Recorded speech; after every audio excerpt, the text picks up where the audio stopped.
Hello, my champions. Today is a day where we're going to talk about an important career building skill, and that's storytelling. More than ever, how we tell stories inside and outside of our organization is going to govern how well our programs go and whether people are really feeling included in the process of workforce transformation. And that is what we are here to do. So let's hop in.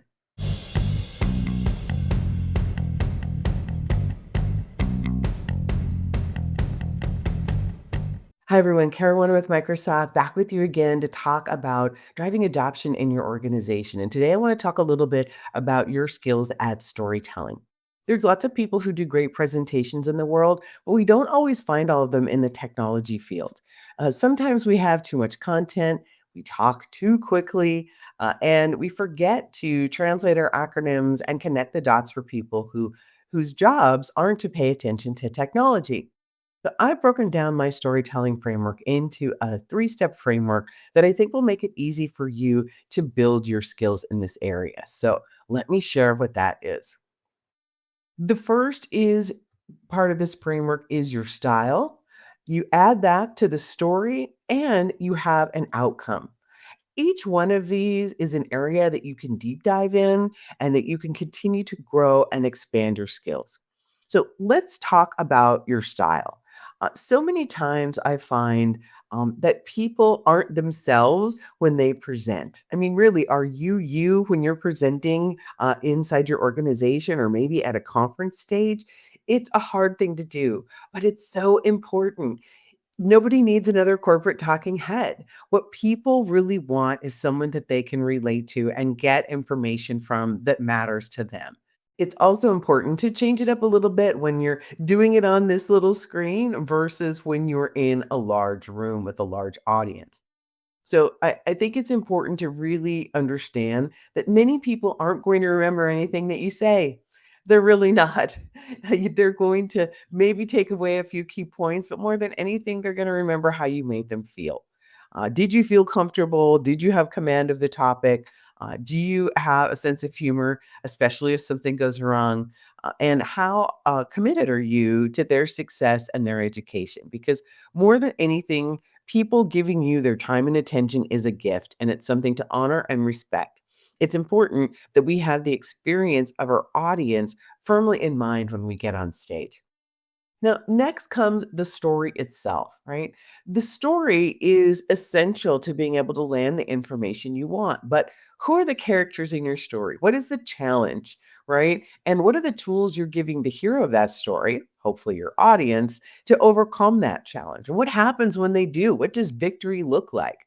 Think about the most impactful story that you've heard in recent history. It might be a movie, maybe it's even something you saw on TikTok, who knows? But it touched you, right? That's because it was a human centric story. It didn't rule out the emotional experience of the people involved in it.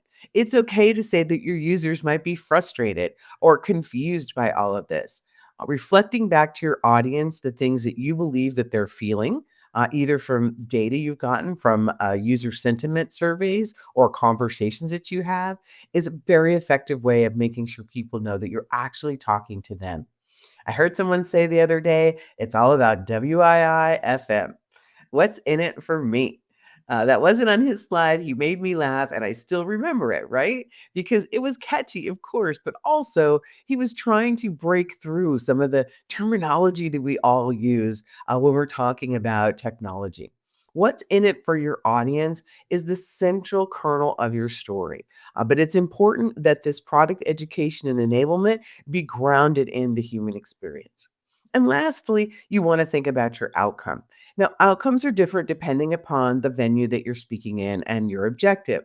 I usually try to help people understand that what I want them to do at the very beginning of my presentation. If you see me present at a conference, you'll often see me put my resources slide up first. That's because that's when I really have their attention. Who knows, it may happen by the end, right? So I want to make sure that people understand what I'm asking them to do.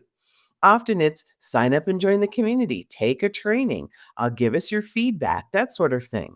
But have a clear call to action and be willing to repeat it at the beginning, maybe in the middle, but certainly at the end, connecting the dots to what that outcome really is.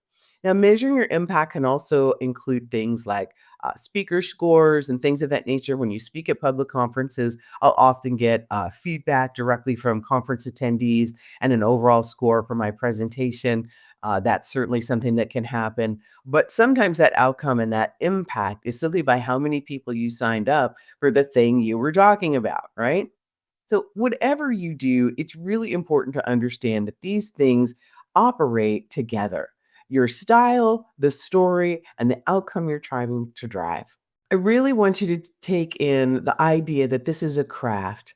You're not going to be great at it every time. I'm certainly not, but I practiced, right? I practiced many times. I don't spend a ton of time in rehearsal because over practicing also makes me nervous, but I found a way that works for me. I know my material, I have the right slides in the right order, and I understand my audience because I respect them. And so consequently, my presentations usually go well, even when the Wi-Fi dies, the power gets cut, the fire alarm goes off, all of which have happened to me at one time or another in my career. Storytelling is a hidden gem and it can propel you in your career to greater heights. Understanding technology, connecting technology to business outcomes, and telling great stories is a prescription for success for your career. I hope this was helpful and that you'll come back again soon, and I'll see you then.